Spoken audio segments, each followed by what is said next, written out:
Nous sommes avec Mélissa du stand de la roulotte, enfin elle va nous expliquer tout ça, My Happy Crêpe. Mélissa, bonjour.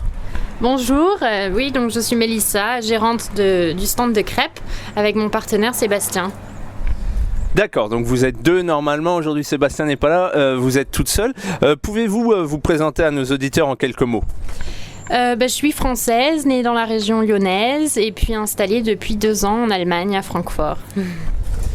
Donc je me suis un peu renseigné sur votre site internet avant de venir. Vous êtes tous les deux français. Comment vous est venue l'idée d'ouvrir un food truck ou cantine mobile sur le thème de la crêpe dans une petite ville de Hesse, en l'occurrence Kronberg ? Sébastien est né à Francfort en fait, donc de la région. C'est pour ça qu'on a choisi de s'installer ici. Et l'idée de la cuisine, ça nous a toujours plu tous les deux. On aime aussi beaucoup voyager, la liberté, donc la crêperie mobile, c'était l'idéal. Alors effectivement, sur votre site internet, on peut lire que vous avez voyagé en Australie, en Nouvelle-Zélande et dans beaucoup de pays du monde. Est-ce que ces voyages vous ont aidé à mûrir votre projet et vous inspirent parfois pour des recettes ? Oui, bien sûr. Alors, chaque voyage est très enrichissant. On a toujours appris beaucoup de choses, découvert aussi d'autres cultures culinaires et ça nous donne forcément toujours des idées un peu d'ingrédients à mélanger ensemble. Nos premières recettes de pâtes ont d'ailleurs été créées en Nouvelle-Zélande, dans le van, avec notre petit gas cooker en voyage.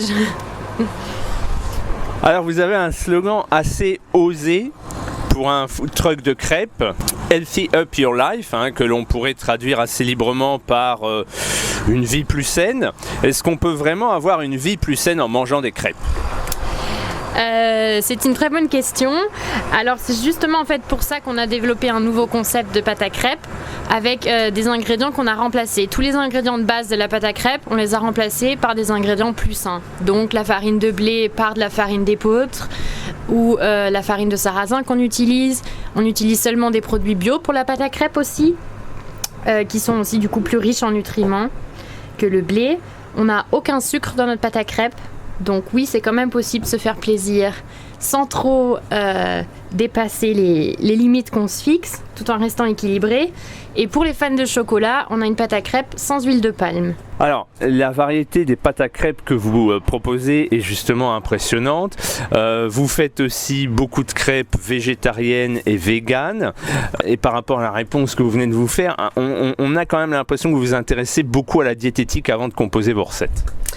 Oui, exactement. En fait, on n'a pas de crêpes avec de la viande, par exemple. On fait seulement du végétarien et du vegan parce que toutes nos pâtes à crêpes sont de base de plantes. Donc, on n'a pas d'œufs et pas de lait de vache à l'intérieur.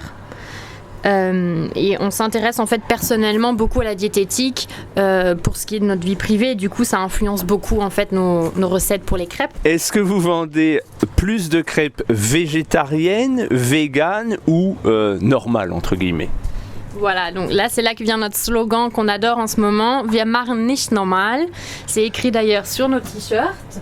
Ah oui, on ne propose pas en fait de pâte à crêpes comme vous la connaissez des marchés de Noël ou d'autres stands de crêpes, mais seulement notre pâte classique avec la farine d'épeautre et la pâte sarrasin pour les galettes. Et parfois on a une troisième pâte cocos, pâte de maïs, pâte de riz. On a testé différentes farines et différents laits pour créer des nouvelles bases en fait.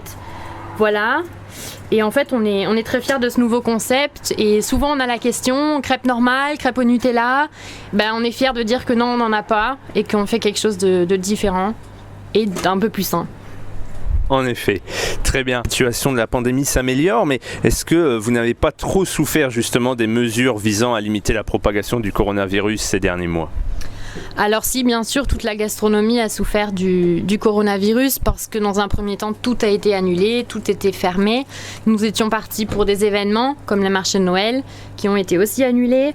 Et c'est grâce en fait au Hofgut Hohenwald de Kronberg qu'on a pu s'installer sur leur parking et continuer à faire notre activité.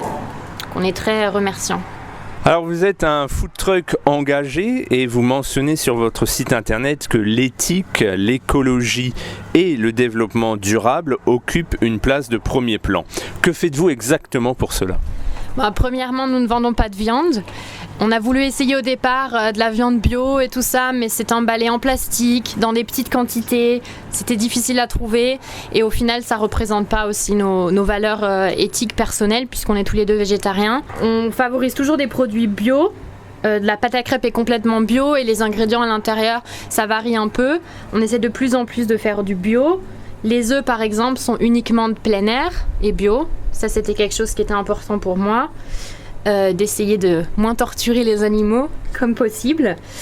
Et après, donc ça c'est plutôt pour l'éthique. Après, pour ce qui est de l'écologie, par exemple, on n'utilise aucun plastique. On a des couverts en bois ou des couverts réutilisables. On a aussi de la vaisselle pour les clients qui mangent sur place. Et pour ce qui est des restes, nous donnons à l'association Food Sharing qui s'occupe de récupérer les restes les invendus des supermarchés, des restaurants. Voilà. Donc effectivement, c'est vraiment un food truck engagé, comme vous venez de nous l'expliquer. Merci beaucoup pour cette interview et bon courage pour la suite. Merci beaucoup, bonne journée.